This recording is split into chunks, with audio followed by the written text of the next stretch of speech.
Hey folks, today we're in Edinburgh's Old Town in a place called Tanner's Close. Now a close was an old British term for a narrow street full of houses where people used to live. You're about to hear what's most definitely the most macabre, terrible Air BnB review of all times. In fact, it's a very sinister, dark tale. But if you saw our video last week where we spoke about emotion, this is a perfect example of how emotion can drive seemingly normal human beings to do extraordinary things. Now, in the world of sales and marketing, you're trying to get your buyer to do something extraordinary. You're trying to get them to change what they're doing today and to choose you. Okay, I can see Callum up ahead, so I'm just going to turn the camera off and then turn it around.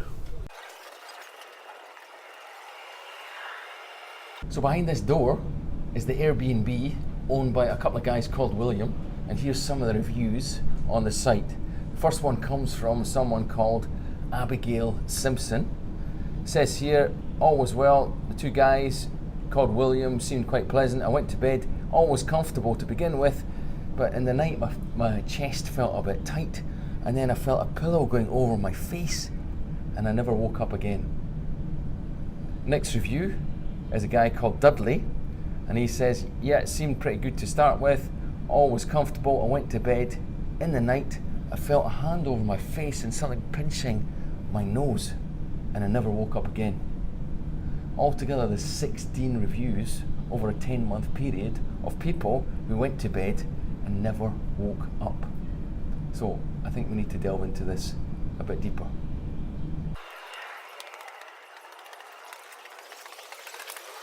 So the two Williams that Callum was speaking about was William Burke and William Hare, and in the 19th century in Scotland they became two of the most notorious serial killers.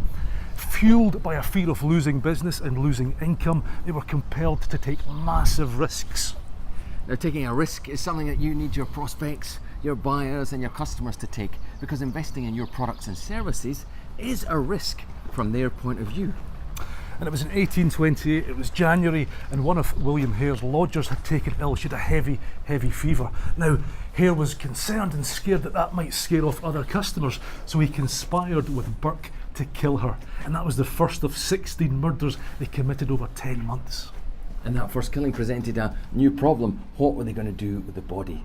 Now, there's a young charismatic surgeon called Robert Knox just based up the road from here. He performed public dissections showing people the advances in medicine. People loved him. And he got the bodies to do these dissections from graveyards like this, from grave robbers.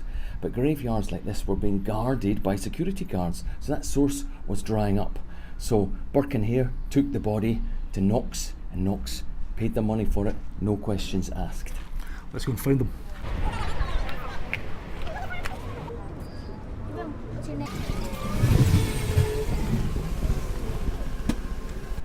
Just down here, just down here, just down there. This is where Burke would meet Knox, hand over the body, get his money. This is where the transaction was done. Let's go inside. Come on, have a look over here. Where we are is actually the place where Robert Knox dissected the bodies to the adoring Edinburgh public. And he did these dissections sometimes once a day, so you can imagine the demand for bodies that he needed. Let's have a look downstairs at what happened to Burke.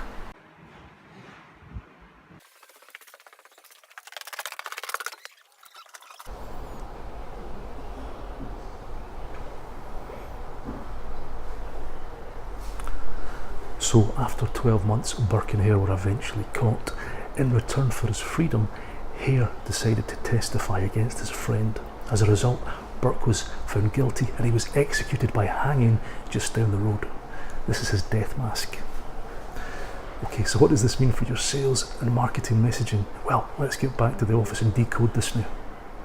Now, there's something that your prospect has in common with Burke and Hare and Knox, and that is the propensity to avoid loss and take a risk. So remember, you want your customers or your prospects to take risks, because going with you is an actual risky option. And this was documented in this book called Thinking Fast and Thinking Slow by Danny Kahneman. And it's something called loss aversion. He's a behavioural economist, by the way, Nobel Prize winning. So what was it that Burke Hill was potentially losing? Well, they were potentially losing rent. Remember, there was a coughing, spluttering lodger in their house that was potentially putting off future customers. So they took the risk of killing that lodger. Pretty big risk, I know. What did Knox do? Well, he was enjoying the tremendous growth he was getting from the Edinburgh public. He needed bodies to fuel his job, and they were running out.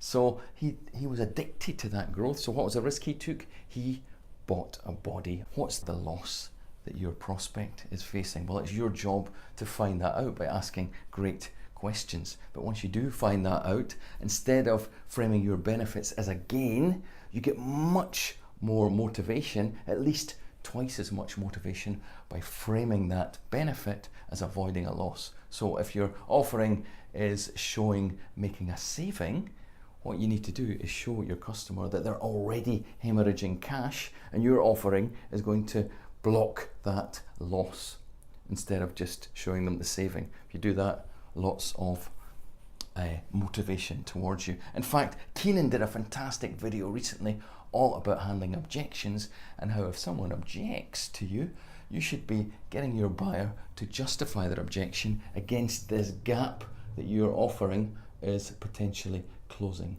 Now, next week, you're going to get in touch with a 200,000-year-old beast that is driving these visceral actions to actually happen. See you then.